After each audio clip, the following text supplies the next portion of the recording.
Great morning, my beautiful revivers.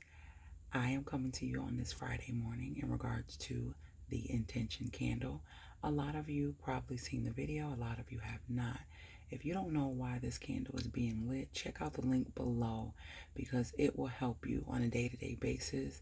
And this is a beautiful thing to help you stay positive and give gratitude daily, no matter what's going on in your life, because things come and things go for a reason, and for reasons that are usually, if your heart is pure and you understand what your purpose is or what your divine purpose is in life, they will all align no matter what it is, ups and downs.